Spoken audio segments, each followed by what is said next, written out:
بسم اللہ الرحمن الرحیم الحمد للہ وکفی والصلاة والسلام علی سیدنا المصطفى وعلى آلہ واصحابہ وبارک وسلم تسلیما کثیرا کثیرا طیبا مبارکا فیہ مبارکا علیہ کما یحب ربنا ویرضى جل جلالہ عما نوالہ۔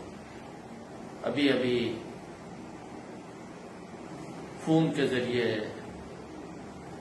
اور سوشل میڈیا کے ذریعے پتہ چلا کہ ہمارے بزرگ حضرت علامہ ڈاکٹر خالد محمود صاحب جو مانچسٹر میں مقیم تھے، ان کا انتقال ہو گیا۔ فَإِنَّا لِلَّهِ وَإِنَّا إِلَيْهِ رَاجِعُونَ۔ یقین جانیے اس دنیا میں جو آیا ہے اسے جانا ہے، اور جب اللہ کی مرضی ہے اسی وقت جانا ہے۔ اذا جاء اجلهم فلا يستأخرون ساعة ولا يستقدمون۔ جب موت آ جائے تو رتی برابر، منٹ، سیکنڈ، دقیقہ، ایک منٹ ادھر ایک منٹ ادھر نہیں ہو سکتا، اللہ کی طرف سے جو وقت مقرر ہے۔ اور پھر حضرت علامہ صاحب کی عمر پاک بھی تو 100 کے قریب تھی، لہذا کوئی محل تعجب نہیں۔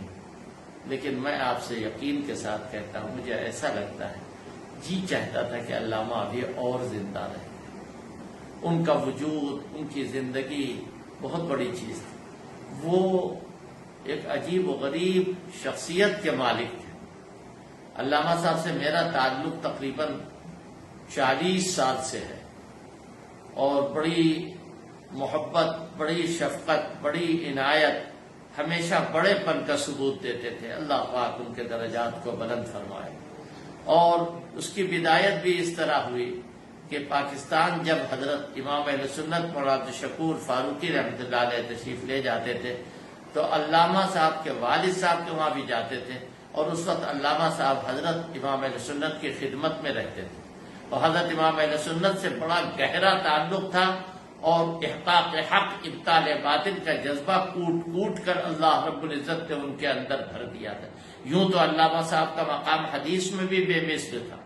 علامہ صاحب قرآن مجید کی مستقل تفسیر بیان فرماتے تھے، تاریخ مستقل ان کا ایک موضوع رہا ہے، لیکن فرق ضالہ باطلہ کی تردید میں وہ بڑھ چڑھ کر کے حصہ لیتے تھے۔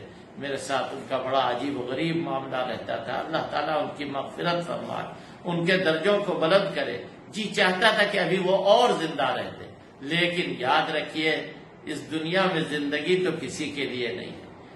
اور یہ یاد آتا ہے کہ سب سے زیادہ قیمتی پوری دنیا میں جو ذات پیدا ہوئی وہ حضرت نبی کریم محمد الرسول اللہ صلی اللہ علیہ وسلم۔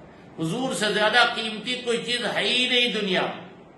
اللہ تعالیٰ نے دنیا میں جتنے پیغمبروں کو بھیجا، سارے پیغمبر ان کے درجے، ان کے مقابلے پر نہیں تھے، بلکہ یہ سید الرسل اور رسول الرسل تھے۔